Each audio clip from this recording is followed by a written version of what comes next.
2, 3, and...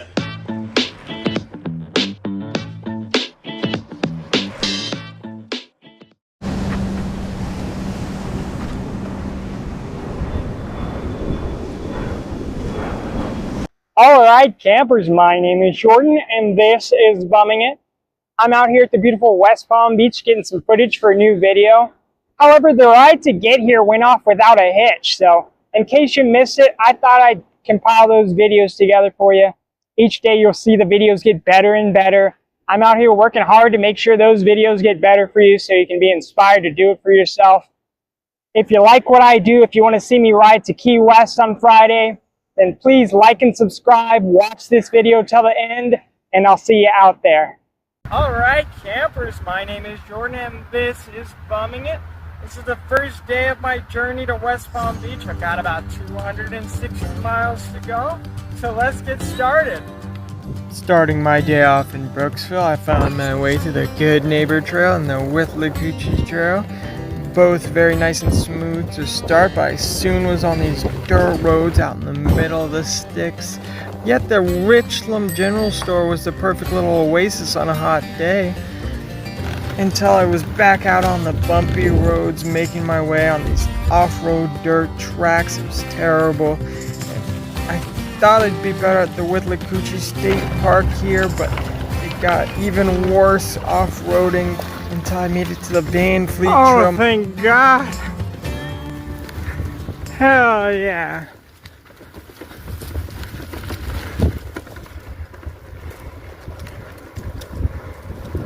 Alright, it is day 2, time to get started. I camped out here by the Van Fleet Trail last night for free. And from here I have about 30 more miles to get to town so I can get some water and charge my battery. So let's get started. The first 26 miles a day went just as smoothly as I thought they would on the good old Van Fleet Trail. I then found myself at the DG Market to plug in my phone and battery. I grabbed some water and sweet tart chews, don't sleep on them. But I was then at the Polk City Barbecue for some delicious award-winning pulled pork. I got the platter with macaroni and cheese and potato salad. I then had another smooth ride on the Auburndale Tico Trail. However, I soon found myself on treacherous roads looking for my camping spot, but it all worked out. Alright, I'm out here at the end of day 2, camped out in this small wooded area. Free, of course, though I'm hidden away for the night. I'll probably have to get up early, so see you back here in the morning. Alright campers, I am up here bright and early for the beginning of day 3, getting packed up. I've got about 200 miles to go to West Palm Beach, so let's get started. But first I need to make a quick stop at McDonald's.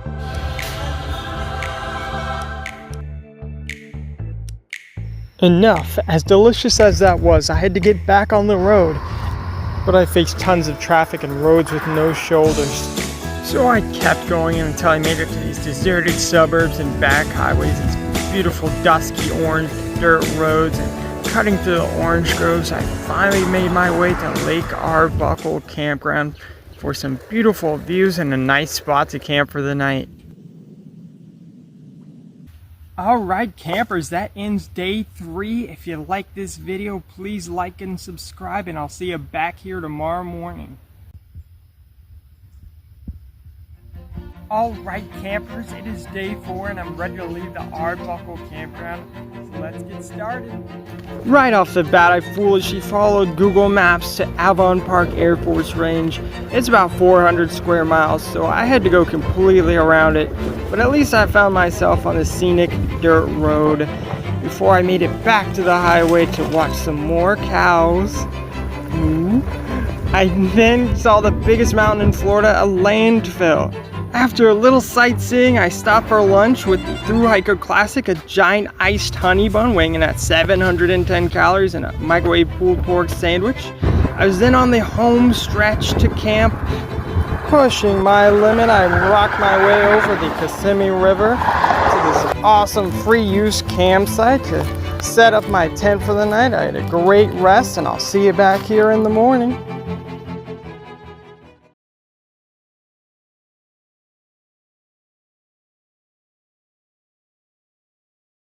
Alright, it is the end of day 4. I'm set up here in my tent. I had a great day, and I hope you had a great day wherever you are.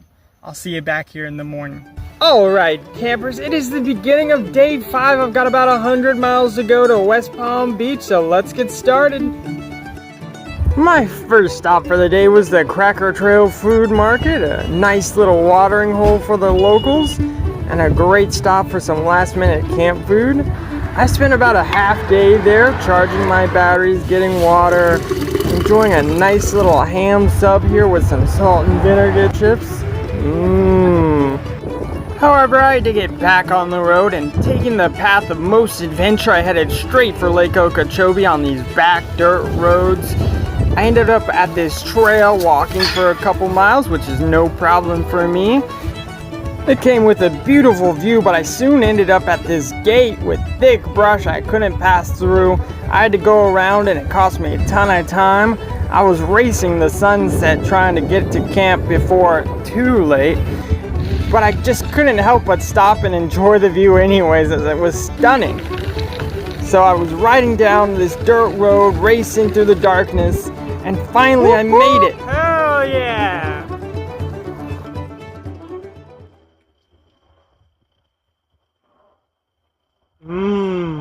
Now that's bumming it. Alright, it is a foggy morning here on Lake Okeechobee. I've got about 80 miles to go to West Palm, so let's get started. Cutting through the fog, I needed to find a place to charge my batteries. So another day, another McDonald's, as I filled up my bottles and ordered a glorious Big Mac. The lady next to me was staring at this point. I think she was pretty hungry herself. But alas, I need to get back on the road. As the fog continued to persist in the afternoon, it soon burned off, leaving me with spectacular lake views for the rest of the day. However, I needed to focus in as I knew the finish line was close at hand, so I waved goodbye to the lake and turned on to the home stretch. Yep, the pit in my stomach said I needed a little DG goodness, so I went in and grabbed myself a little Caesar salad for dinner. I then pushed on to my final resting spot for the night, a little place by the name of J.W. Corbett Wildlife Management Area. Whew, that's a mouthful. I paid the high price of $6 to camp there. It's the only spot I paid to camp for the entire trip, so props to them for that. Alright campers, it is day 7 and I'm just about to make it to West Palm Beach to see my family, but I woke up this morning to find that my back tire here was flat, so I'm going to do a quick repair and then I'll be on my way.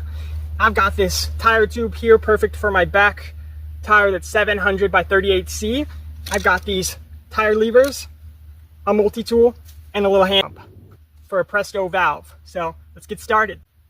First, you want to make sure your bike is in its lowest gear. That's the smallest one, so it's easiest to take off and put back on the wheel after you're done. Also, clear all the air out of that sucker so you can get it off there. After you're finished pulling and prying, you can toss that old tube aside. Here you really want to tuck that tube deep in there to make sure it doesn't get stuck between the rim and the tire as you pump it up. Working your way around the rim, you can jam that tire back on there and get pumping. Hey, get your mind out of the gutter, it's not what it looks like. But now you're ready to put the tire back on. You can place the chain on that smallest gear, pull the shifter back and slide it right in. Give it a little test spin and you're on your way. My tire trouble's behind me. I was ready to get back on the road.